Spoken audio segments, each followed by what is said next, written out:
Students, तो आज फिर से हम अपनी जो ऑनलाइन क्लासेज जो हम रेगुलरली ले रहे थे उसमें बीच में छोटा सा जो हमने अंतराल लिया, उस ब्रेक के बाद दोबारा से अपना लाइव क्लास जो है उसको हम स्टार्ट करने वाले हैं। देखिए, पिछला जो सेशन हमारा कंप्लीट हुआ था, पिछले जो हमारा जो बैच चला था उसके अंदर हमने 9 चैप्टर्स जो है वो कंप्लीट कर दिए थे, यानी चुंबकीय भौतिकी तक हमारा जो है वो कंप्लीट हो चुका था। उसके बाद हमारा जो चैप्टर नंबर 10 आता है, चैप्टर नंबर 10 आता है प्रत्यावर्ती धारा। प्रत्यावर्ती धारा जो है उसके बारे में हम आज डिस्कस करेंगे। आज जनरली हम इसके बेसिक जो कॉन्सेप्ट है उसको हम क्लियर करने वाले हैं। देखिए, नाम से बस प्रत्यावर्ती धारा जनरली आपको पता है, 10th क्लास के अंदर भी आप पढ़ चुके हो धारा के बारे में। धाराएं जो वो 2 प्रकार की पढ़ते हैं। एक जो धारा है कौन सी थी? दिश्य धारा। एक धारा कौन सी थी? दिश्य। और एक जो धारा थी वो कौन सी थी? प्रत्यावर्ती। दिश्य धारा और प्रत्यावर्ती धारा, ठीक है। इसको हम जनरली क्या लिखते हैं? डीसी, और इसको हम क्या लिखते हैं? एसी। तो ये जो अपना आज की जो क्लास है इसके अंदर हम एसी के बारे में पढ़ने वाले हैं, यानी प्रत्यावर्ती धारा के बारे में हम पढ़ने वाले हैं। प्रत्यावर्ती धारा के बारे में जो जनरल जानकारी आपको होनी चाहिए वो मैं उम्मीद करता हूं आपको होगी। देखिए, एक ऐसी धारा होती है जिसका मान है वो समय के साथ परिवर्तित होता है, यानी मान वो क्या होता है? बदलता है। एक ऐसी धारा होती है जिसका मान है वो बदलता रहता है, जिसकी दिशा है वो बदलती रहती है, यानी धारा प्रवाह जो दिशा है, मान को हम परिमाण भी बोल सकते हैं। मान और दिशा दोनों ही क्या होते हैं? परिवर्तित होते रहते हैं। उस धारा को हम क्या बोलते हैं? प्रत्यावर्ती धारा। देखिए, यहाँ से परिभाषा बनाने वाले 2 वर्ड के आधार मान बोल सकते हो या परिमाण बोल सकते हो, उसका मैग्नीट्यूड आप बोल सकते हो। देखिए, परिमाण एक ऐसी धारा जिसका परिमाण और दिशा दोनों समय के साथ क्या होती रहे? परिवर्तित होती रहे। उस धारा को हम कौन सी धारा बोलते हैं? प्रत्यावर्ती धारा, एसी, ठीक है। इसको हम प्रत्यावर्ती देखो धारा है, वोल्टा को भी डिफाइन इसी प्रकार से कर सकते हैं। ऐसी वोल्टा या वह विभव जिसका मान और दिशा दोनों समय के साथ क्या होते रहे? परिवर्तित होते रहे, उसको हम क्या बोलते हैं? प्रत्यावर्ती वोल्टा, प्रत्यावर्ती विभव। यहाँ पे बात किस तरह प्रत्यावर्ती धारा है, तो एक धारा हुई है प्रत्यावर्ती धारा और एक अपनी दूसरी जो आएगी कौन सी आएगी? दिश्य धारा। हालांकि कल चैप्टर में अपने जो रीड है वो प्रत्यावर्ती धारा की है, लेकिन इन दोनों के अंदर हम डिफरेंस करने के लिए मैं आपको यहाँ पर दिश्य धारा या दिश्य वोल्टा के बारे में थोड़ा सा बता रहा हूँ।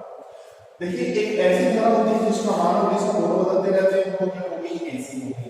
एक ऐसी धारा होती है जिसका मान और दिशा दोनों ही परिवर्तित नहीं होते। कई कंडीशन में क्या होता है? देखो, दिशा में वो थोड़ी बहुत दिशा घटेगी, लेकिन मान वो थोड़ा बहुत क्या हो जाता है? परिवर्तित, लेकिन इतना ज्यादा परिवर्तन उसके मान में नहीं होता। तो वह धारा जिसके मान और दिशा दोनों में परिवर्तन नहीं होता, कौन सी धारा कहलाती है? दिश्य धारा। यहाँ पे जो दिश्य धारा मैं आपको बता रहा हूँ जिसका मान और दिशा दोनों ही नहीं बदलेंगे, इसको हम एक समान दिश्य धारा भी बोल सकते हैं, कोई दिक्कत नहीं। कुछ दिश्य धाराएं ऐसी होती हैं जिनका मान थोड़ा थोड़ा वो क्या होता रहता है? परिवर्तित होता रहता है, ज्यादा उसके अंदर डिफरेंस नहीं आता, थोड़ा बहुत उसके मान में क्या आता है? परिवर्तन आता है, उसको हम क्या बोलते हैं? दिश्य धारा। हमारे जो टारगेट है यहाँ पे एसी के बारे में है, प्रत्यावर्ती धारा के बारे में है, ठीक है। तो प्रत्यावर्ती धारा में जो चीजें आपको मालूम होती है आपको बता देते हैं। प्रत्यावर्ती धारा जो है वो अनेक प्रकार की होती है, जैसे मान लो मैं आपको यहाँ पे डायग्राम से ग्राफ शो करता हूँ, ठीक है।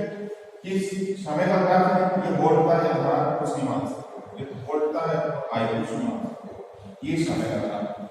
एक धारा मैंने ऐसे बनाया, आप सबको नजर आ रहा होगा कि इसका मान और दिशा समय के साथ क्या हो रहा है? परिवर्तित।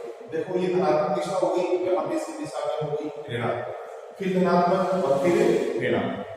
मान और दिशा, मान की तरफ बदल रहा है, ये बढ़ गया फिर घट गया, फिर ऋणात्मक दिशा में बढ़ गया फिर घट गया।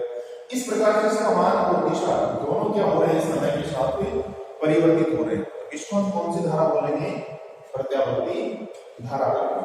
ठीक है, ये जो धारा है, ये जो ग्राफ आपको इस प्रत्यावर्ती धारा का मिला, ये ग्राफ आपको कुछ जो गणित के विद्यार्थी हैं उनको पता होना चाहिए। ये जो ग्राफ है किसका है? साइन का ग्राफ। किसका ग्राफ है? साइन का। और साइन को हम क्या बोलते हैं? ज्या। क्या बोलते हैं? साइन को हम ज्या बोलते हैं, ज्या। तो ऐसा ग्राफ ये बिल्कुल साइन का ग्राफ है, 0 से स्टार्ट होता है। ठीक है, ऐसे जो ग्राफ आपको प्रत्यावर्ती धारा के अंदर एक मिलता है, या प्रत्यावर्ती धारा का मान जो इस प्रकार से अगर परिवर्तित होता है, तो इस धारा को हम कौन सी धारा बोलते हैं? ज्या वक्रीय धारा। यानी ये जो ग्राफ है ये किसका है? ज्या का है। तो ज्या वक्र कौन सी धारा इसको बोल सकते हैं? ज्या वक्र। हमारी है प्रत्यावर्ती धारा। ये इसके ग्राफ के आधार पर इसको क्या कर सकते हैं?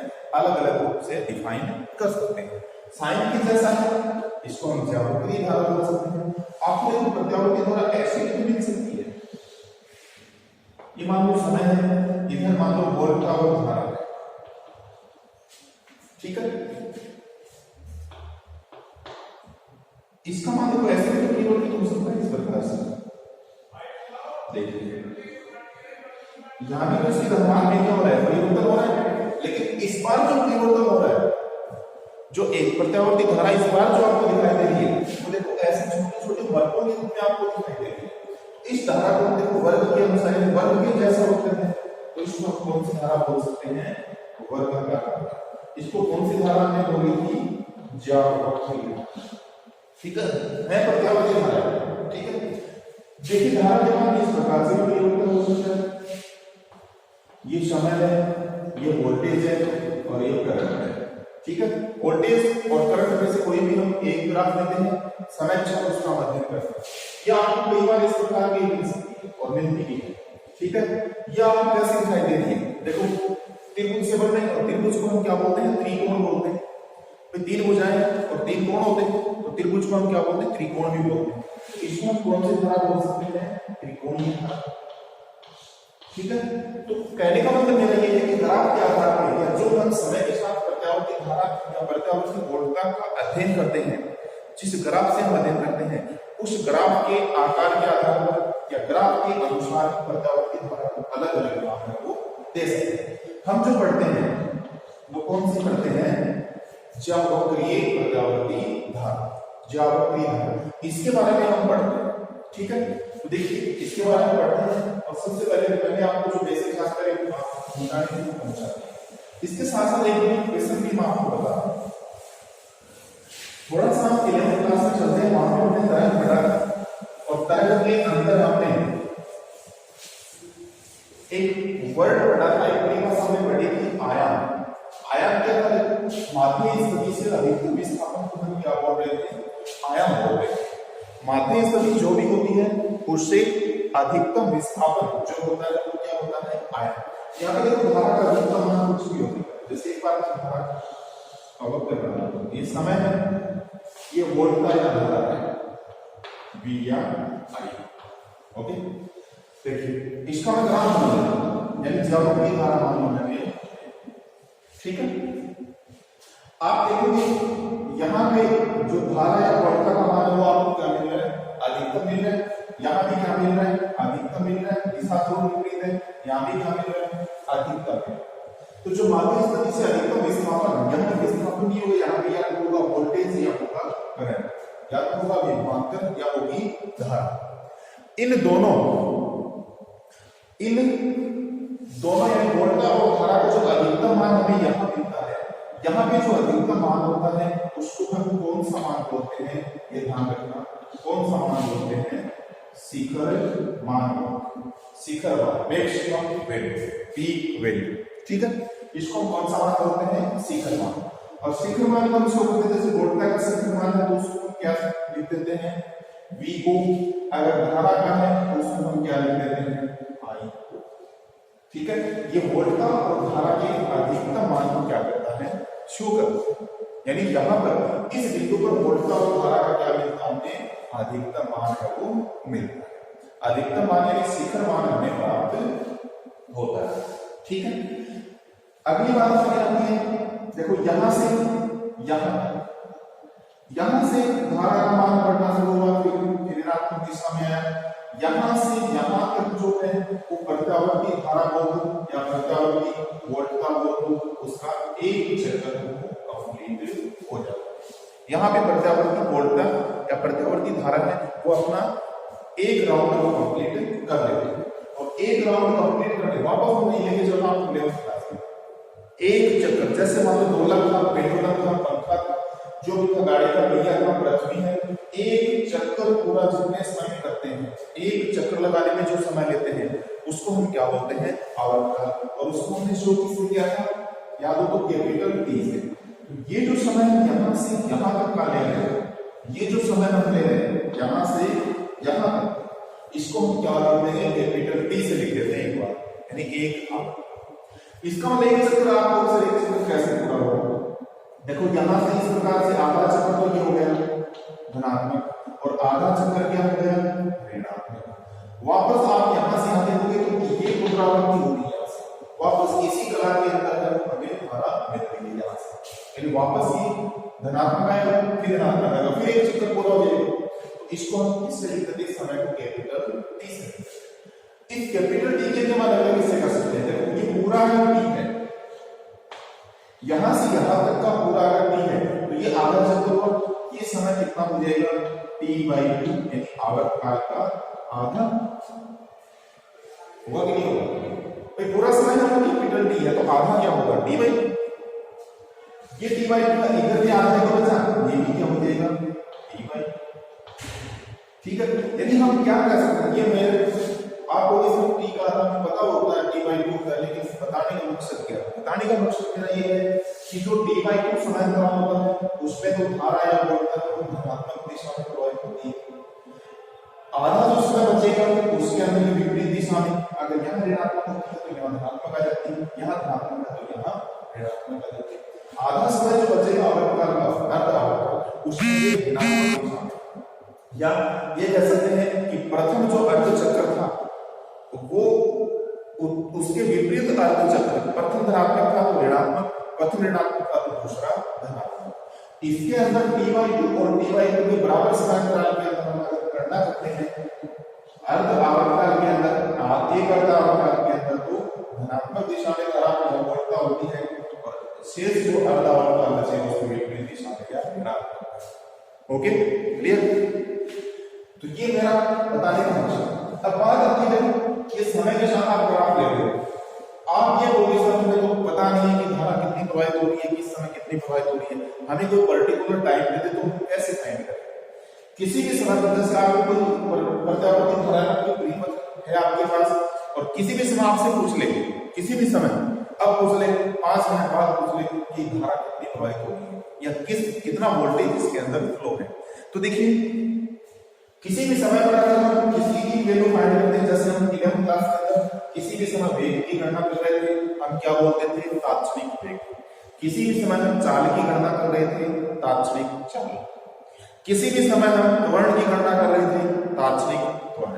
अब यहाँ पर हम किसी भी समय किसकी गणना कर रहे हैं, प्रत्यावर्ती धारा की, तो इसको हम क्या बोलते हैं, तात्क्षणिक धारा या प्रत्यावर्ती धारा का, चलिए यानी प्रत्यावर्ती धारा का या एसी का तात्क्षणिक मान। किसी भी समय जो मान होता है, किसी भी क्षण किसी भी पल पर जो मान होता है वो कौन सा मान होता है, तात्क्षणिक मान होता है। प्रत्यावर्ती धारा का तात्क्षणिक मान अगर आपको निकालना पड़े या प्रत्यावर्ती वोल्टता का आपको तात्क्षणिक मान निकालना पड़े, तात्क्षणिक मान को क्या ले लेते हैं, आई। धारा को आई से हम शो करते हैं। मैंने मान लिया किसी भी समय पर जो धारा प्रवाहित हो रही है वो क्या है, आई। किसी भी समय पर धारा अगर याद करना, इस ग्राफ को ध्यान से देखो, किसका ग्राफ नजर आ रहा है, साइन का। यहाँ पे अधिकतम मान आपको क्या मिल सकता है, I0 या V0। धारा की बात करेंगे तो I0, वोल्टता की बात करेंगे तो V0। तो वो यहाँ पे धारा का तात्क्षणिक मान अधिकतम मान है, शिखर मान क्या है, I0। फिर जो भी ग्राफ आपको शो हो रहा है वो ग्राफ ऐसे क्या देगा, साइन ओमेगा। आपको व्यक्ति याद रखना, जरा थोड़ा सा याद कीजिए, सरल आवर्त गति हमने पढ़ी थी, उसके अंदर हमने किसी भी दोलक की गति के बारे में अध्ययन किया, तो हमें इस प्रकार का उत्तर है वो प्राप्त होगा, S1 मिल रहा था कि नहीं मिल रहा था, और वहां पे जो विस्थापन समीकरण हमने लिखा था वो क्या लिखा था, मैं यहाँ पे थोड़ा सा आपको बता देता हूँ क्या लिखा था। देखो विस्थापन हमने क्या लिया था, उसको y क्या हो गया, अच्छा जो भी हमने शो किया था y से किया, y इक्वल टू हमने क्या लिखा था, a क्या था, देखो अधिकतम विस्थापन, माध्य स्थिति से अधिकतम विस्थापन को हम क्या बोलते हैं आया, यहाँ पे अधिकतम विस्थापन अधिकतम मान हम क्या लिखते हैं v को आयु से, जबकि यहाँ हमने किससे लिखा था, तरंग के अंदर या सरल आवर्त गति ऐसा जब जो हमने पढ़ा था उसमें a से लिखा, उसके आगे हमें जो मिल रहा था वो क्या मिल रहा था, sin ओमेगा t, ओमेगा आवर्ती थी, आपको याद हो इसकी वैल्यू भी हमने पुट की थी, जगह से बार-बार हमने इसकी वैल्यू पुट की थी 2π/t 2π/t 2π/3, इस प्रकार से हम इसकी वैल्यू पुट कर रहे थे। ये जो था ये क्या था, सरल आवर्त गति का हमें ऐसी वो गति थी सेम एच की जैसी कैसी गति थी, उसका विस्थापन समीकरण हमें मिला, ठीक है। इसी के अकॉर्डिंग अगर इस कंपैरिजन हम इससे करें शायद कोई डिफरेंस आपको नजर नहीं आ रहा, सेम टू सेम वैल्यू है, यहाँ पे विस्थापन की वैल्यू थी, यहाँ पे वैल्यू किसकी होगी, धारा, ओके। ये तो हमारा हुआ धारा का तात्कालिक मान। चलो वोल्टा का हो जाएगा v इक्वल टू, यहाँ पे वोल्टा का सिग्मा मान अधिकतम मान v हो sin ओमेगा, ये तो हो जाएगा वोल्टा का तात्कालिक मान और ये हो जाएगा धारा का तात्कालिक, ओके क्लियर। ये दो चीजें आपको यहाँ पे बहुत याद रखनी है कि धारा का तात्कालिक मान क्या होगा, वोल्टा का तात्कालिक मान क्या होगा, ये होगा। अब आप लोग इस तरह आएगा ऐसे, थोड़ा सा आपको बता देता हूँ, आप t की वैल्यू शुरू करते जाओ, t की वैल्यू मैं 0 पुट करता हूँ, sin 0 की वैल्यू क्या होगी 0। चलिए दोबारा शुरू करते हैं, तो मैं ग्राफ बनाना है धारा में और समय, पता होगा धारा का आपको ग्राफ देखना है। t की वैल्यू आप लोगों की होगी सर, हो सकता है सर गलत हो, चलो हमें जो वैल्यू वो पुट करके देख लेते हैं। t की वैल्यू क्या हो सकती है, 0 हो सकती है, t इक्वल टू 0 होगी, sin 0 आएगा, sin 0 की वैल्यू क्या आएगी 0, पूरे का पूरे क्या हो जाएगी 0। उसके बाद जैसे t की वैल्यू 0 का मतलब प्रारंभिक समय पर, उसके बाद आप एक आवर्त का लेते हो कैपिटल t की बाद में ये गति क्या होती है रिपीट आवर्त के रूप में चलती है, इसलिए इसको प्रत्यावर्ती बोलते हैं। अगला सब समय बता लेते हो, आप क्या ले लो t/4 ले लो, चाहे t/2 ले लो। जब आप t/4 लोगे तो यहाँ पे आप t/4 रखोगे, ओमेगा के साथ 2π/t रखोगे, π/2 आएगा, sin π/2 की वैल्यू होती है 1, 1 का मतलब i0 का मतलब मैक्सिमम है, कैरी वैल्यू आपको मिल गई। उसके बाद इतना ही आप और ले लो, t/4 आप ले लिए, t/4 और लोगे तो t/2 आएगा, t/2 यहाँ पे रखोगे तो क्या आएगा, t/2 रखोगे 2π/t रखोगे क्या आएगा पाई आएगा, ठीक है। वहां पे इसकी वैल्यू क्या हो जाएगी फिर से 0। ये अगला t/4 समय अंतराल आप लोगे, अगले t/4 समय अंतराल के अंदर आपको क्या करना है, फिर t की जगह क्या रखना है 3t/4, क्योंकि t/2 तक आप आ गए थे, अगला t/4 समय अंतराल 3t/4 जब आप लोगे तो ये आएगा 3π/2 और वहां पे इसकी वैल्यू नेगेटिव आएगी और हम यहां पहुंचे माइनस i हो जाएगी। फिर रखोगे आप यहां पहुंचे t की जगह t रखोगे, sin 2π आएगा, sin 2π sin 0 एक ही बात है, क्या आ जाएगा वापस वैल्यू 0 आ जाएगी।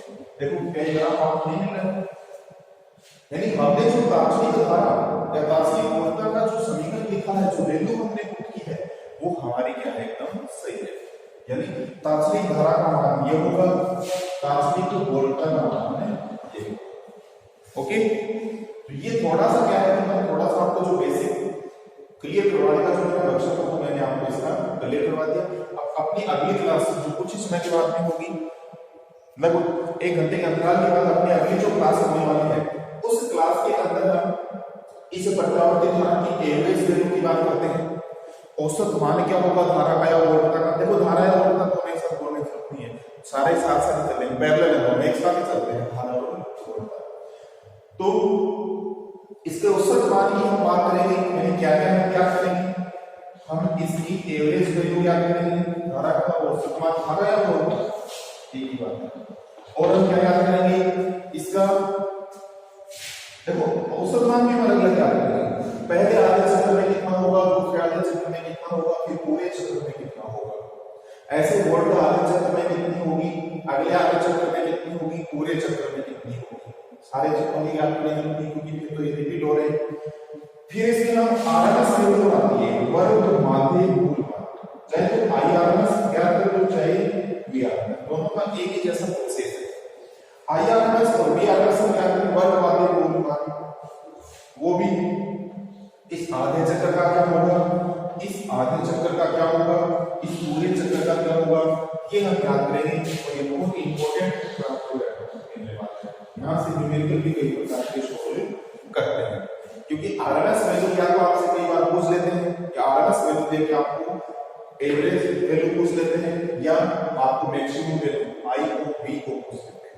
ठीक है, तो स्टूडेंट्स ये हमारे जो यूनिट नंबर 5 जो थी वो हमने स्टार्ट की, और बहुत ही इंपॉर्टेंट आपके लिए रहने वाला है। यहाँ से आपको 100% इस चैप्टर से न्यूमेरिकल प्लस क्वेश्चन आपको मिलते हैं, न्यूमेरिकल के साथ साथ क्या मिलते हैं, क्वेश्चंस भी आपको मिलते हैं। तो आपके लिए बहुत इंपॉर्टेंट है, मैं उम्मीद करूंगा आप इसको बहुत गहनता से आप पढ़ रहे होंगे, आपकी समझ में भी आ रहा होगा। अगर किसी प्रकार की कोई प्रॉब्लम आपको होती है तो आप कमेंट बॉक्स के अंदर कमेंट अवश्य कीजिएगा। आपके हर कमेंट्स को ध्यान से देखा जाता है, उसका रिप्लाई करने की कोशिश किया जाता है, आपकी हर समस्या का क्या किया जाएगा, समाधान किया जाएगा। धन्यवाद स्टूडेंट्स, आपका दिन शुभ रहे।